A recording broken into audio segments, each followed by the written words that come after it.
Hey, everybody. It's great to be together again. And man, I'm looking forward to today. I've got a lot of my family with me, which is appropriate because we're going to be talking about balancing family and ministry. And, it's a different day, Tamara, for you and me because there were 12 years where we had 4 kids in the home.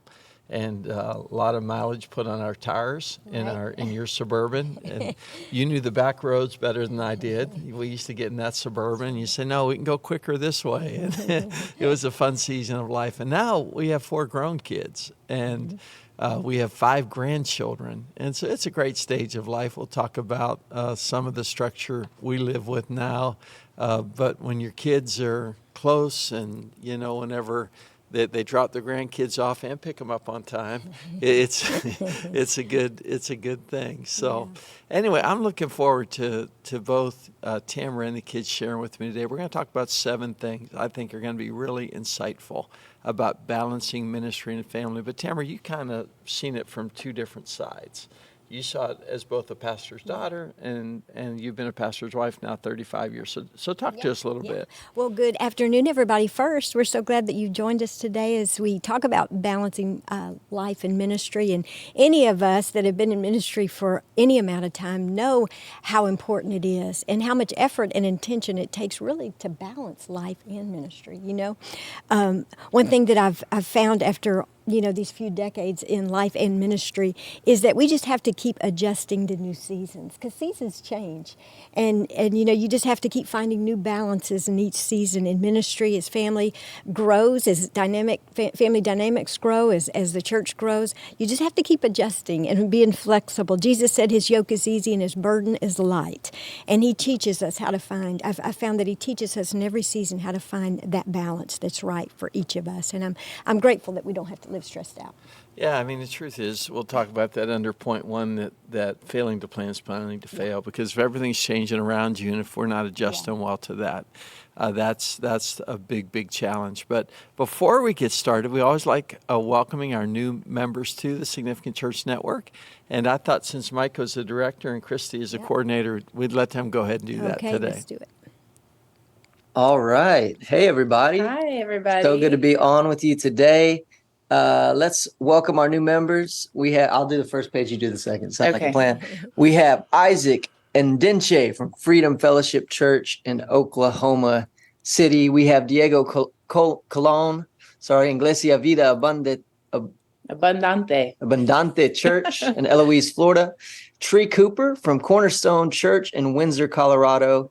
John Ellison from Lakewood Chapel in Arlington, Illinois. Ken Fellenbaum from Wildermere Beach Congregational Church in Milford, Connecticut. Kevin Goff at the Rock Church in Goodyear, Arizona. Cecil Linky from Community Church in Allen, Texas.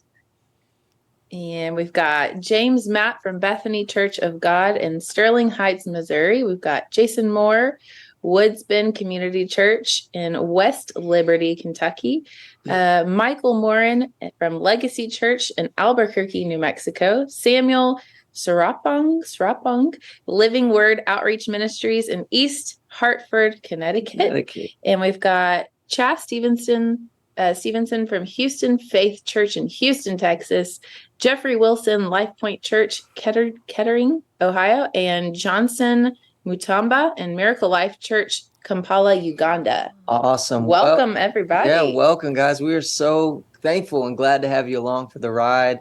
Man, we appreciate you so much, and it's such an honor to serve you guys. Thank you for all that you do. We believe you guys are so important, significant even. It's in our name, and we just count it an honor to bless you, to be able to serve you and celebrate who you are. So welcome to the network. Welcome to the SDN family. Yeah. Well, we cannot wait. I've been really looking forward to this, Tamara. This is really, the bottom line, here's why, is if your family crumbles, your ministry is going to crumble with it. And somebody needs to say that to us right off the bat, is, hey, if your family crumbles, your ministry is going to crumble with it. And even more than that, I promise you, if your ministry prospers and your family doesn't, you're not going to be happy. So it's so important that we learn these 7 things today and that we practice them. I mean, of all the things we'll learn this year, there's nothing more important than what we're going to learn in this 30 minutes together. And that's why in 1 Timothy 3, twice, God talks about the pastor, and he says, the pastor must manage his household and his family well. And, none of us have perfect families. We're all growing, and we have things we got to work through. But I think what that scripture is saying is, man, pastor, work on your family, because really what you're trying to do in the church is put together a bunch of healthy families. So we're going to talk about 7 things to do that. And here's the first one. And those who know me well are going to think I sound like a broken record. But you have to plan to be excellent at every important relationship. All excellent relationships have 2 things in common. Number 1, there's a compelling vision. We're excited about who we're going to become. The second thing is there's a clear plan that tells us how we're going to get there. And believe it or not, most people that are struggling, they don't realize it just got too complex. It got out of hand. Come back to the basics. Get a clear plan. Remember why you fell in love. Remember why you couldn't wait for that son or daughter to be born. And then just put things in place that cause you to really excel at that. So, Michael, talk to me about that. So true. We plan so many different things for the holidays that are important to us, and relationships are definitely, a key part of that. And I've kind of found a few things. One, a lot of times our schedules are different in ministry than, most of our families or friends. It kind of reminds me of like retail. Some people in retail experience that too, where the holiday seasons can actually be extra busy. And so a couple simple things that we've found that really helps. One is just like you're saying, plan it well, put it on the calendar, because our calendars will fill up really quickly. And so if it's important to you, if the relationship is important to you, get ahead, get it on the calendar, and then communicate well with people. We've learned to get in a rhythm with our friends and with our family where we're making plans ahead, because rehearsal schedules will come, different schedules will come up. And if it's not, on the calendar early, if we're not communicating well, people might get hurt. They might get offended. They may not understand. But when we communicate well, we get it on the calendar. It helps us not miss things, because things come up. So Christy's been really good about helping with with that. Well, all our friends and family, all our family on both sides are here in Victoria. So it can sometimes get a lot to handle, and, get everybody to make sure we see everybody and do all the things. So I have liked to put this little calendar. I got this little calendar from Amazon, and I put it on our fridge, and for each month, it has every single thing that we're doing, every event we have, every party, every birthday, all that. So that every morning when we get stuff out of the fridge, we see it, we could check the week or the day or whatever. And that way we know what's going on. So it just keeps us really organized. And, that's just really helpful to keep us together. I know all of us could probably have, if we wanted to, could be at a Christmas party or a birthday party or something every weekend. So this just kind of helps us prioritize and, stay on track and just all keep in tune and be on the same page together. Yeah. So if you ever see that your grandkids, your children are missing, that just means Mimi kidnapped them and your plan got affected. But Andrea, talk to me about it, because I know that this is something that, it's been big to you. Christy talked about planning, and that'd be the second thing that I'd say is don't just plan to be excellent at all important relationships, but then start planning to do what fulfills everybody overall and individually. I mean, for us guys, we like sports stuff, right? So Jeff and I and Michael, we're going to like watching some Steeler games and talking like we know what to do, and that Coach Tomlin should listen to us sometimes. Add Jake to the mix. We got a Cowboy fan now. We can trash talk, and we're having lots of fun, But Mom, she likes making cheese dip and serving, but that's not her idea of a good time. Things are way different. So, Andrea, one thing that I've noticed that you do really, really well is that you really plan individually to people's hearts. Talk to us about that. Sure thing. I got a little one right here that doesn't care about my plan too much, so I'm going to pick him up real quick. He's home from school. Sick today. Can you Hi, say Linky. Hi, Linky. Like your hair, buddy. Hope you feel better. Perfect timing. So, Dad, I want to reiterate your question, but what you were saying is that there's so many people to consider in this time. And so you're asking, how do we do what fulfills both us and others? Yeah, Is that totally. right? Yep. Well, I can think of this kind of as a mom, so maybe a little bit of a different perspective, but also as a wife and someone involved in ministry too. First of all, it can be hard to think of yourself because you're constantly thinking of everyone else. So I think at the beginning, it is important to stop before you get into the season. Take a little bit of time and say, how can I inject bits of joy into the season before the stress threatens to take over. So think about, for me, that might just be getting up a few minutes for everyone else, having coffee to myself, and then getting into the busyness of the season. So I kind of try to plan a few things for myself, making sure I have time, to stay fresh and keep my focus right. And that helps me focus on myself in the season. But then I am better able to invest in everyone else for that season. And so what you guys talked about was so right. As we plan both for our family, because I work with mom a lot on the calendar for our family, and then for my personal family, we just I just try to think through everyone's passions, everyone's what they enjoy doing, and try to include things that make everyone enjoy the season. And then like Mike said, you just plan far enough in advance to where people, it's very easy to be gracious when there's a plan. So you just plan ahead and then walk through the season that way. And so just keeping, like I said, keeping your cup full helps you to invest in other people well. And then you just keep everybody's personal interests and passions in mind as you're creating that calendar. And I feel like it just really helps the whole way around. Yeah, well, we Yeah. appreciate all the planning you do because a lot of it gets delegated to you. That's just a reality. And Thank you, Ram. she is gracious. Sometimes she has to have a talk and say, hey, guys, we need an answer from you today. But I appreciate how gracious she is. Jeffrey, I want to hear from you because I was a youngest child. And when you're a youngest child, the bottom line is, man, when things are being done to please everybody, you really have to have an understanding of the value of family to do a good job of both enjoying, hey, I'm just 20, I'm not here with a bunch of kids, and at the same time, I want to be part of a family. Yeah, for sure. So I think that we learn to prioritize what fulfills us individually and overall from a young age. And I say that because y'all know this, but I'm just telling whoever's watching. Back in the day, we would have a weekly family night, Sunday night, and we all got to pick what we did that night. So it was a way of everybody getting a turn to plan what fulfilled them individually. And it seemed like everybody but me and Andrea would pick the stupidest game that's ever been invented. It was called Oh Heck. It's just put it on your Christmas list to throw away or to regift. And so you'd play it, and everybody wanted to play it. And I just remember being so like, again, we're playing Oh Heck again. Can I just go play my Xbox?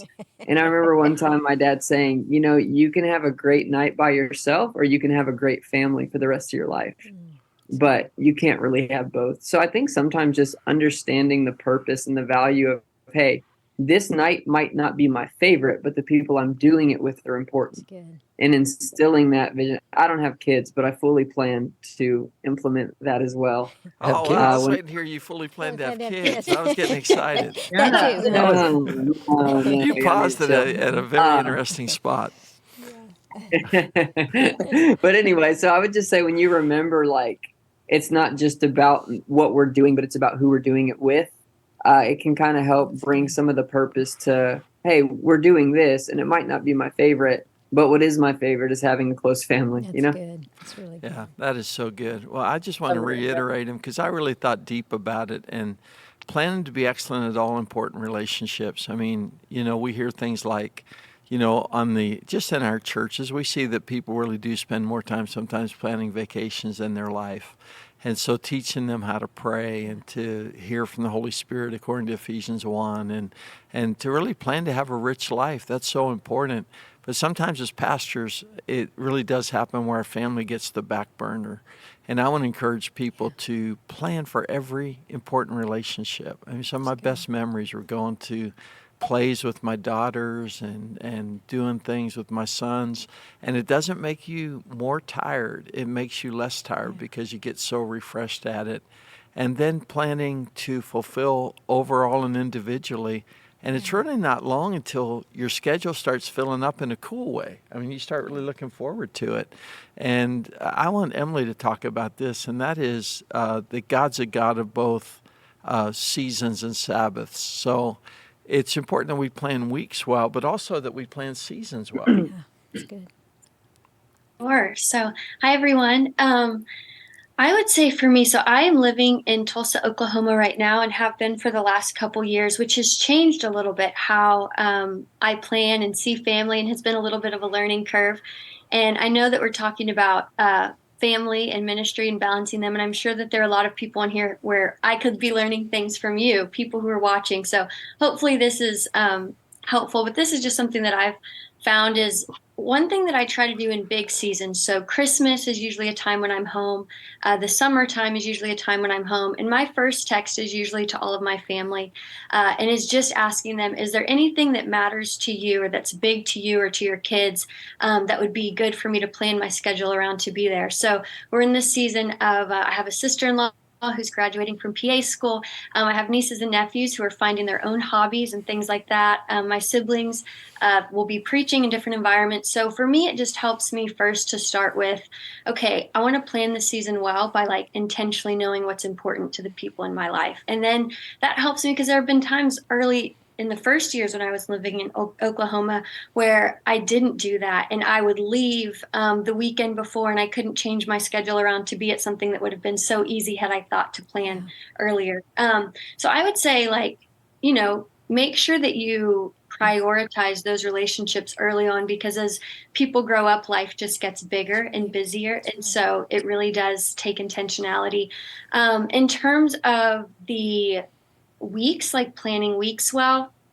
So this is something that I've just started focusing on more in the last couple of years, but I would say that my weekly rhythms help me to show up to like weekly engagements, but also to seasons better in my life. And so we talked a little bit earlier about how to plan relationships with excellence or something like that. And I think so much of that is having appointments, but I also think that it's preparing yourself to show up with an excellence in the attention that you're giving to the people in your world, And so to me, I think it sounds so practical and so simple, but I think just thinking like, hey, I want to get a good night's sleep before I go like hang out with my family, or I want to like make sure that I've just taken care of myself so that I'm able to give my best and really listen to, whether it's like a conversation, like over coffee or something, that I can really listen and give them my best attention in our time together. So I would say, like make it a priority, know what's important to you, and then do your best to communicate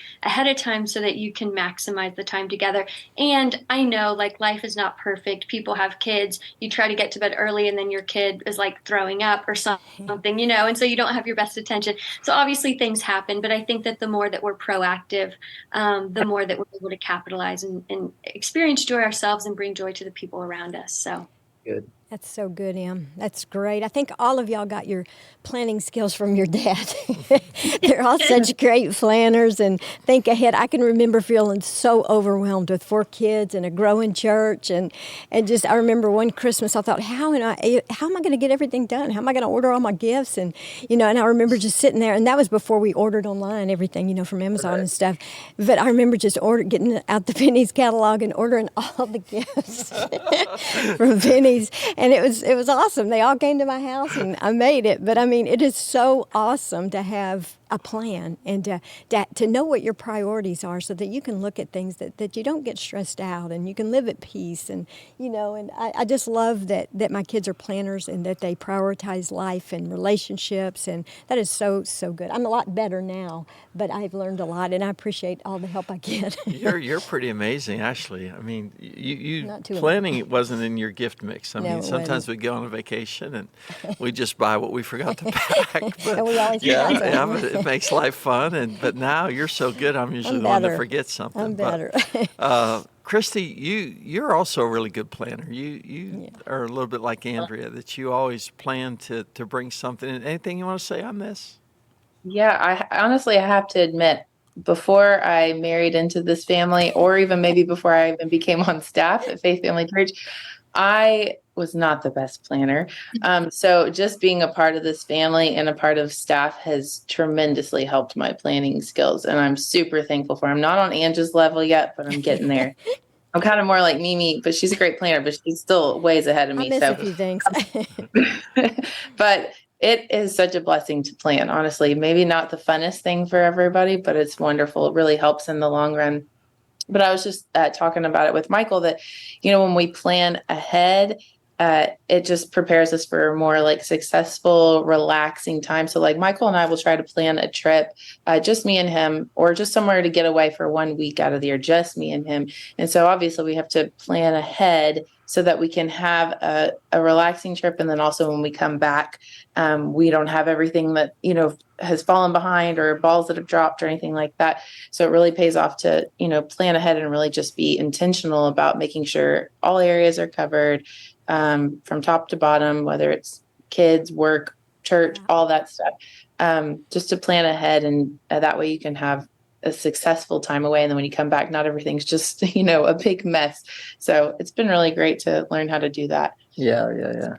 Especially in the holidays. You want to enjoy your holiday too, but if you don't plan ahead to do that, you don't, you're either stressing about what's not done while you're trying to enjoy it, or you're coming back stressed. Right. So which is not fun. So. Yeah. So Yeah, we're learning to. Well. So I can't wait to hear you guys on this. I'm not going to talk long on this one because I think it's important when you talk about balance in family and ministry, and that is the plan to serve as a family. And all four of you guys served in the church, and people ask me, how'd your kids love God's work like they do? And I'd always tell them the same thing, and that is I didn't really care if you guys felt called to ministry or not, in terms of vocational, you lead the church. But I did really care deeply that you guys had a passion for the local church and that you saw how valuable the local church was.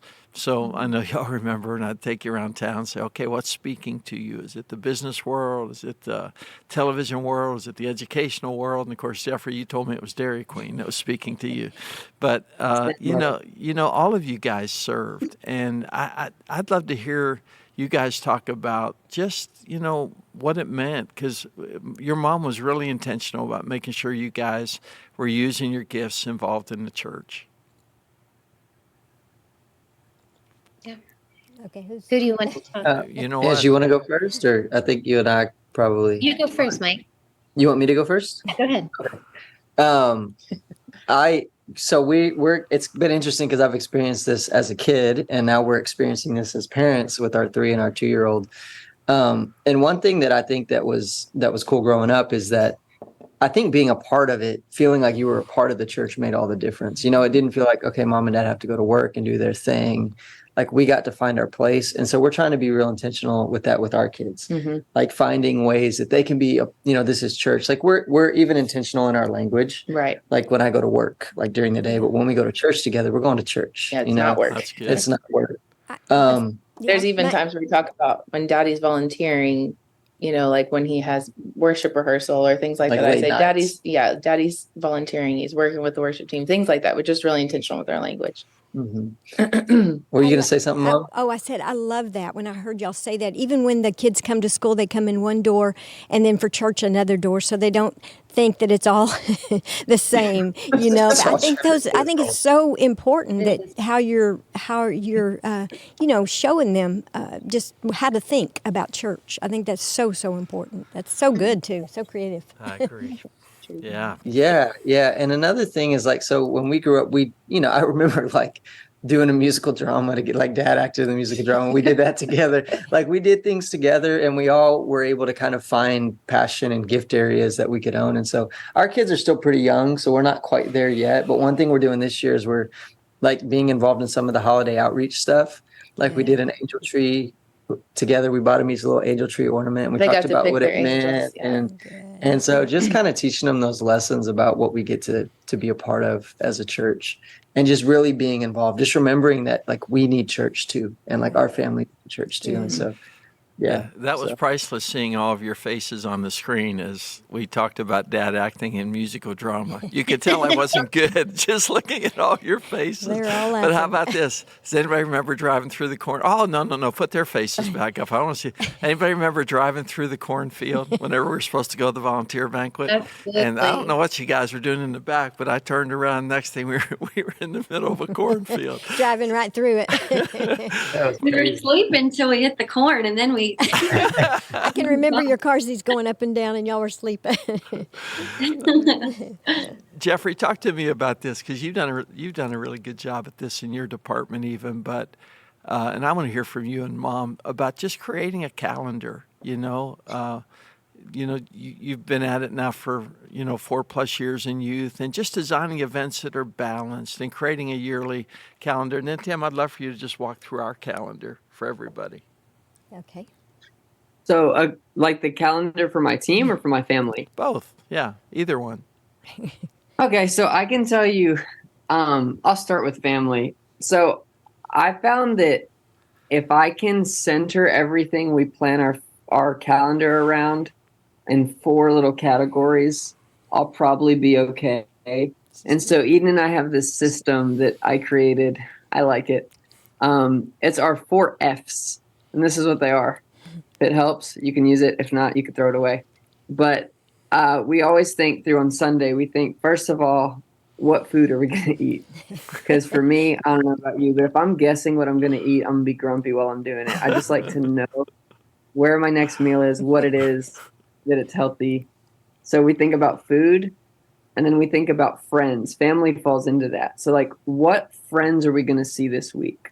Because we love each other so much that we could probably stay home all day and not go see people and probably just be fine. But we can't do that. So we got to go see people. And we love seeing people. So we think, okay, is there a birthday this week? Is there, one of our friends graduating or something? So we put it on the calendar. So food, friends, and then we have to think about like our finances. So we do our budget. And then we also think for us, a big thing is like, when are we actually going to go work out? So we think fitness. Like, when are we going to work out this week? Because what I found is if I don't think about all 4 of those things, then they'll all fall through. If I don't plan food, family, fitness, and finances, then I'll either not see people or I'll just eat junk or, I won't even make it to the gym because I'm trying to see everybody or, all of that stuff. Or I'm spending money on everything because I didn't really think about my week that carefully. So when we sit down and do our calendar, we sit down Sunday and we do it for the week. Those are the 4 things we think about because we think, okay, if all of that stuff is already pre-decided, it'll probably bring us a lot of peace this week. That's good. Yep. And you even meal prep, Jeff. right? We do. That's We awesome. try. Yeah, what nights do you guys meal prep?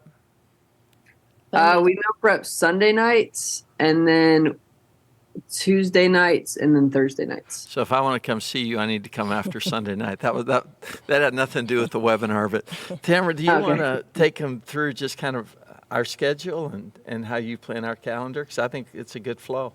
I'll try. Will you help me? I will. I'll help you. Okay, what are you talking about? Starting with, I'm just talking about for us, one Sunday night a month. yeah.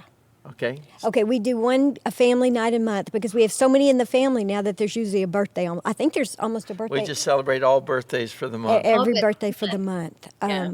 I love that you do that. Yeah, well, that's just gets us all together. And again, we have to be so intentional because you think that because a lot of us work together that we see each other and have these meaningful conversations. No, we're working up here. And We have a bass player for Sunday. That's the main conversation. yeah. And so we like to get together where it's not just church. It's we can see each other and have fun and eat and celebrate birthdays. Yeah, we can And- play Oh Heck with Jeffrey. Yeah, we won't do that on his night. But so once a month we do that, or have a family get together if there's no birthdays. But I think just about everyone has a birthday almost. Yeah, so for us, it's really pretty easy. And that is, we do that one Sunday night a month. Then, when your kids get married, they've got a lot of other relational commitments so everything changes. And so what we do is on the other Sunday nights, we tend to just go out with one couple or something like that. Yeah. But for you and I, Sunday night's been family night. Yeah. Then on Thursday night, what's Thursday night? Thursday night we have one of our grandkids. come over to the house, and usually they spend the night, and we just have a great time. We take them to school the next day, but that just gives us, and we've been doing Andrea's kids one-on-one, and so that gives us a little more individual time with them, and they enjoy that. We enjoy that. We get to just spoil them and then send them home. And then Friday night? And then Friday night we have a date night, How about that? and we've kept that. And Yeah. Ooh. Yeah, and I'm sure it's more difficult with blended family. But again, as a pastor, you can't have a relationship with everyone who wants to have a relationship with you. Unfortunately, you should want to. And I like what Jeffrey and Eden do in that they say, "Hey, you know what? We're going to make room for friends. We're going to make room for other people, and we're going to look forward to that." Right. And we started a leadership academy in the church, and you and I are going to come back and just eat dinner with Right. people before it starts, Right. And just we- to spend time with people. And we do take Monday off. Our off day is Monday, and has been for years and years. You've been pretty good about taking an off day. Yeah. So- I really tried not to just say some trite things in this broadcast, but to think about things maybe that pastors aren't doing, Yeah. that might help them. And one is just planning to be excellent at every relationship, because we all know this, but A.W. Tozer broke my heart when I was reading about his life, because, man, he had so much great revelation, so many great sermons, but his family wasn't there at the end of his life when he was dying, because they had some bitterness and some things. And planning to be excellent at all important relationships is important. And then planning not just overall. Some people just plan big nights and they say that's family night. But if hearts aren't connected, it has to be both individual and overall. And then weeks and seasons. And we all have times like Christmas, when we're super busy, or Easter. But, for our staff, I like the fact that pretty much nobody's working between Christmas Day and New Year's Day, because we've worked so hard leading into that. And then planning to serve as a family. If serving isn't fun for your family, then down the road, they probably won't become leaders in a church, because they're going to have bad memories, not good memories. And then creating a family calendar. And we like to say that God said 6 days shall you work. I mean, we work hard. But he didn't say 6. He didn't say 7 days. And he didn't say 6 days and 6 nights. He said 6 days. And for me, the Bible says a Sabbath is a gift. So we decided long ago that honeydews did not feel like a gift for me. So they were not a Sabbath activity. They weren't going to make my calendar, because it did not feel like a gift. And those are sometimes the hard things that we have to have a talk about, I think, for things to work out. Now, this is probably one that you'll never hear on another webinar when it comes to how to have balance in your family and ministry. But I put it on here because it matters to me. And that is, create a continuing education plan as a leader. You say, why is that on there? Well, because the reason a lot of pastors overwork is because they don't want to not be successful. That's obvious. That's why everybody overworks. But as pastors, sometimes we can feel like, man, I work for God. I for sure don't want to fail at what God's asked me to do. Yeah. And before you know it, you're overworking, and you don't recognize that the real answer to that isn't overworking. It's getting yourself sharper so you do what you do better than you used to do it. It's like what Abraham Lincoln said, that if he had to go cut down so many trees, the first thing he'd do was make sure his blade was sharp. And the Bible says that if the axe isn't sharp, more strength is needed, but skill always brings success. So I just want to encourage pastors to have a good continuing education plan every year, and to put your pressure on that instead of the pressure on yourself, and make sure that you don't let the lines for your family get violated because you're just always working because you feel like, man, well, I'm doing this for my family. Well, when they get older, they're not going to feel like you were doing that for them. Right, Tamara? That's really good. And, you know, Jim, you put this in here. I don't know if you said it just like this, but we're surrounded by people who love us when we perform as they like. And that's not really healthy. We should be surrounded by people who appreciate the effort we put forth. That's really good. And, no matter how old we are, we need to keep learning. I know technology has stretched me and stretched you too.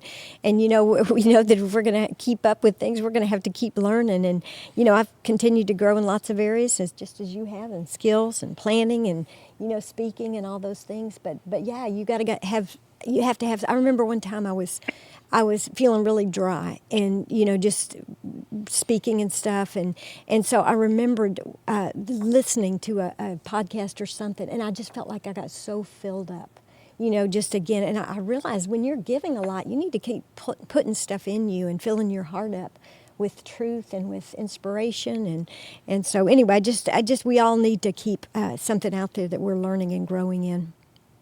Yeah, Em, you've worked in a few different roles in your, I guess you're going to be at the 9-year point maybe this year. You've been a young adult leader. You've been a communications director. And of course, you worked in the department before you became the director of it. And then you also, for just a brief time, because you have a business degree from Texas A&M, you helped me with staff management. So talk to me about this from your perspective as we were, working with staff and doing things, some of your thoughts. Sure. So, in thinking about this, I put it in 3 P's because I was raised by pastors, and that's just helps me remember things. So, I hope it's helpful for you. But one for me, I try to approach it like prayerfully, and obviously, like I'm sure all of you do, and just like, Lord, who do you want me to become this year? Sometimes I don't feel like it's anything specific. I feel like he speaks through my leaders or through something else. But this past year, I did feel like there was a book that he dropped in my heart. It's called The Emotionally Healthy Leader by Pete Scazzaro, if you guys haven't heard of it or read it. And I found it really helpful so far. But one is just to be prayerful. And then second, to do it in partnership with the leaders who are over me. So a lot of times our leaders will see blind spots or growth opportunities in us or for us that we don't see in ourselves because we're just doing every day the best we know how with the tools that we already have in our tool belt. And so I like to ask, Michael is actually my boss right now. So I asked him at the beginning of the year, what are some books you would recommend? And he actually had a really good one for social media, a resource. And so just doing it with people like the leaders who are over you is helpful. And then the last one is, I would say, try to do it with the future perspective of like, who do I want to be a year from now? Do I want to be better at communicating interpersonally? Do I want to be better with my money and with my finances? Do I want to be better in a certain aspect of my career? So if I don't think about who I want to be a year from now, then I'm probably not going to become who that person is, So I think just maybe trying to plan it according to those 3 P's: prayerful, partnership with leaders, and then future perspective is what's been helpful for me. Yeah, that's so good. It's good. Christy, talk to us about it, because you've been a part of Faith Family for a long time. Your mom was the second wedding that I did. She went through, just a really difficult thing and had to rebuild her life. And then you worked in the school, and next thing you know, you became my son's wife and my daughter-in-law. So you've been around here, you've been in the church as long as Michael has. You're the only one you're the only one on this broadcast that can say you've been in church as long as Michael. That's right. I think longer. Maybe, I don't know. Yeah. It's been a long time. Yeah, you But were I'm here really before we glad. got here. No. Right. She was. I don't want to tell anybody my age. So. But I don't know if you guys have experienced this, but I have. So anytime I take on something new or I'm in a new role, and as we all know in ministry, sometimes our roles can change frequently. We can wear, a few hats at one time, but sometimes it can take a lot of time to execute things that I've never done before. So I'm always so amazed as I learn how much more efficient I become the second and third times that I do something. So rather than being reactive, it's good to be proactive with that development. So what are some things I need to be learning and growing at? I can kind of ask myself. So when this time comes around, I can execute it efficiently and effectively. And this efficiency just gives us, the space we need as leaders to not burn out or not get frustrated or just feel like we're constantly on a treadmill. So. Right. Yeah, that's so good. Well, we made it to number 7. And Okay. here's number 7.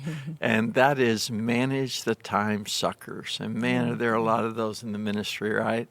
And I just have a couple thoughts, and I'm going to let a few of the kids share their thoughts, and we'll be done. But number 1, the Bible's so clear that we're to give our primary attention to prayer and the ministry of the word. So if your prayer time feels rushed or your sermon prep time feels rushed, that's never the will of God for a pastor.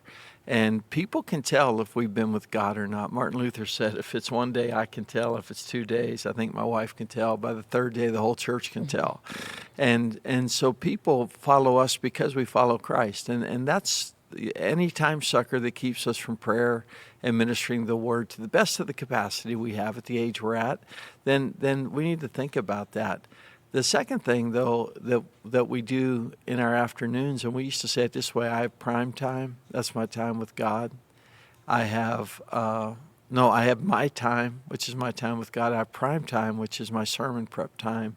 I have grind time, which is when I'm building all my teams, and then I have find time. And find time is when I'm finding the key people in my world, making sure all my relationships are good. But anyway, when you're building those relationships or you're building the teams, just know none of us can fulfill the 59 one another commands Jesus gave to his church. So if we can't fulfill them in people, we need to help them find people who can, so they have fulfilling relationships. And just to manage those time suckers by saying, I'm going to start with prayer and the ministry of the word. I'm going to build teams and hopefully have a church filled with flourishing relationships. I mean, even as I'm saying this, when I started in ministry, pastors didn't feel like we were supposed to do that. And so we put on good services, and we had attractional services. But now I just love how pastors are getting it, that we're called to do more than that. We're called to help people have all these flourishing relationships. Last thing I want to say is, man, I would do things to make sure things didn't suck my time up. So I would do things like call somebody and say, hey, I'm going to put Mike or Jeffrey or Andrea, Emily, I'm going to be putting to bed here in about 10 or 15 minutes, but I want to give you a call before I did. And I'd always have something next so that people couldn't just suck my time. Even to this day, when a service is over, all of our staff's available to everybody, but then we have a team meeting at the end, because then somebody can't just come suck one of our staff people's time. So is there anything, Tim, you want to say to that? No, I just think that's so good, because in light of all that we're, sharing today, God calls us to be good examples as families. And people need just good examples for family. They come from so much brokenness. And if we could just set a good example, not a perfect example, none of us are, but if we could just set a good example in how we use our time, how we love each other, how we invest in each other, that's always so helpful to people who are in our church. Yeah, that's so good. Jeffrey, how about you? Got anything you want to say about that? Yeah, I think so. You obviously, we've been talking about planning our time, and time and money are those two things where it's like, if you don't tell it where to go, other people will tell it where to go. Good. So you tell that stuff where to go. But then the hardest part, I think, for most people and myself, is when they've set their priorities in their schedule, somebody will bring something else up. And oftentimes it's really good. Like, hey, I've been invited to so many quinceañeras, if you don't know what that is. But so many things, and you just have to be okay saying no. Yeah. We feel so bad saying no, but honestly, people understand. And something I tell my team is, you can be clear and kind at the same time. Good, G. That's good. They're not really good. opposites. So Yeah. I can't tell you how many times I've said, man, that sounds fun, but no, I'm not going to be there. Sorry. Me and Eden have something planned that was on the calendar already, but I hope you guys have a great time. It's good. And most people understand. Yeah. And truthfully, if they don't, then they'll learn to. Or You don't want to lose your family because they don't understand. right. You don't want to lose your key relationships. Yeah. And I'd encourage people, do it during the offering. Just stand up. I remember standing up when the church was young and saying, hey, you know what? We just added 100 families this year. So now we have 300 and whatever families in the church. If each one of you cooked for me a different night, I'd save so much money. I'd gain a lot of weight, but I'd save money. And they laughed with me, and I helped them see that I can't say yes to every invitation, because I'd be being partial to some and not being fair to others. Yeah. Right. So yeah, that's my biggest thing is, it's not super overcomplicated. Just, you have to be kind and clear, but like, no, I can't. I'm sorry. Yeah. Yeah. And if you already have a plan, if you already but planned, you clear can say helps that. them see it, right? Yeah. You got to make sure they see it when you do that, and Yeah, for sure. And you can tell them what you have next, like you said. Yeah. Oh, we have a date planned, or we have whatever. Yeah. I had a sound guy one time, and I probably shouldn't take this much time, but he would always kind of like suck my time, and I said to him one night, I said, is your wife not upset you're still here? And he just looked at me. I said, because I know mine is, that I'm here. And I was really trying to help him to get his life together. And sadly, honestly, he ended up divorced. So that wasn't good. Andrew, do you have anything you want to add? Yeah, I would have said something similar to what Jeff said, but I think something that helps us as we're thinking through this season and sitting down with our spouses or staffs or whoever, whatever kind of calendar we're creating, is to really spend time in prayer first and just not to over spiritualize it, but really say, sometimes there's things in specific seasons that God wants. So like, hey, this Christmas, like, what should my priorities be? There are some that are going to be the same every year, but sometimes there are different focuses God shows us, like this year I really feel like he wants me to teach my kids, focus with them about serving and giving. And so just kind of do that. And then when you sit down to set your calendar, you remember your why, you remember your priorities, and it makes it a lot easier when you remember your why to say no. A lot of those time suckers are external ones, like people. But then there's also, I think it's good to remember there's internal ones too, at least for me, and to be very clear with ourselves. Like, I'm not going to let stress be a time sucker. I'm not going to let worry be a time sucker, good, comparison Ange. be a time sucker. Yeah. I'm going to make room for joy. And I think it's no coincidence that, in Philippians 4, when Paul talks about anxious thoughts, right after that, he says, whatever's true, noble, right, lovely, admirable, think on those things. And I think that's because whenever we already, kind of like with our calendar, when we already have something there, Yeah, that's good. we're not going to fill it with something else. And so just being aware of those external and internal That's times. really good. That's so That's good. good, I love the That's internal. good. That's really That's good. Yeah, that's so good. Well, Michael, next week you're going to be leading a webinar with Joe Caminetti. You want to tell us about that? And before you do that, though, why don't you share the final thoughts today on just managing time suckers? Because you were my kid. You've seen that. You've seen that from you were 2 years old when we came here to pastor the church. Almost two. That's right. Yeah. No, I think what Jeff and Andrea said, is very similar to, I think that's really good stuff. I think it's kind of all about guardrails and boundaries, right? And so, like Jeff, you were saying, whenever we've been talking about having a schedule, having a plan. When you have that in place, you can set guardrails and boundaries to kind of, I know, Dad, you've told me you treat everything as an appointment, and I've learned to do that. Like, just because it's dinner with my family doesn't mean it's not an appointment. Doesn't mean just because it's personal. It is, and so just putting those things in our life so that we have those. One thing that you do, and we're talking about people because we all love people, and in ministry we can kind of have a heart to want to talk to everybody and talk to them, for as long as they need us to talk to them. But then we're not talking to other people who need us, and so that one thing I know that I've seen y'all do that I think is a good guardrail is you guys have people over there with you when you're greeting people after service, so that they can kind of help. If somebody is wanting more time than you have for them, they can kind of help keep it moving and do it in a loving way. That way you're not having to do that, but it's a guardrail there for you, to help set that boundary. And then another thing you do is you have a time in your week that if people really do need to meet with you, you do have that time every week, so it's not like that's not there. But it's just putting everything in the right place, Good. and so I think that's what helps us with managing time suckers is just knowing how to put everything in the right place and then lovingly help people kind of understand that. So you guys are awesome. Appreciate you. Next week, it's not next week, actually, in 2 weeks. That's right. You want me to 2 go weeks. talk about the webinar in 2 Let weeks? me just say this one last thing. Then you can talk about the webinar. But I learned this from another pastor, and it's so good that at the end of the service, if you have people that are one person kind of taking more time than they should, not because they have a bad heart, but maybe just because they're hurting, and you want to design what they need for God to heal them and help them. But if you have somebody and if they line people up, like, while that person's doing that, you just gently have them put somebody beside, then you can always end with a big smile, a hug. I'll say sometimes, Tamara, let's pray for them. And then you just turn your eyes to the next person. Yeah. And it doesn't take people long.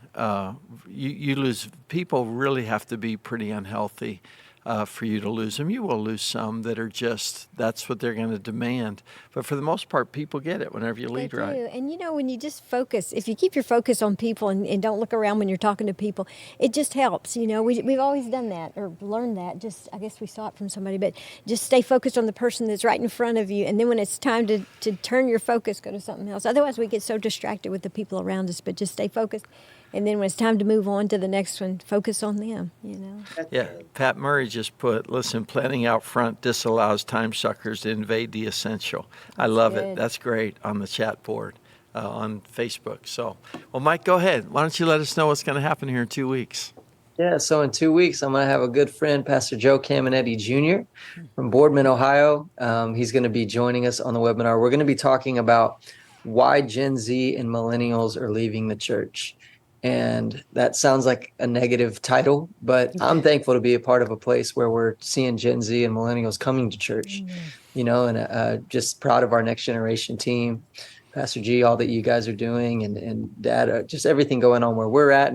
But it is a challenge, right? It's new generations, it's new ways of thinking. We've all been brought up in different cultures, and so we're going to talk about that, and we're going to just share some things that we've seen, and just from studying different experiences and things like that we've seen that are attributing to why we're seeing Gen Z and millennials leave the church, and what we can do about it.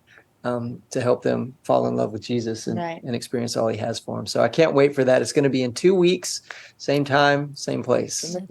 That's going to be great. Yep, I can't wait to watch it. I know. I'm looking forward It's to going it. to be really good. Pastor Joe Jr. is awesome, man. They're doing an awesome job there. We love Joe he and is. Aaron. Yeah, we love Joe and Gina, his parents, and Joe and Aaron. They're awesome.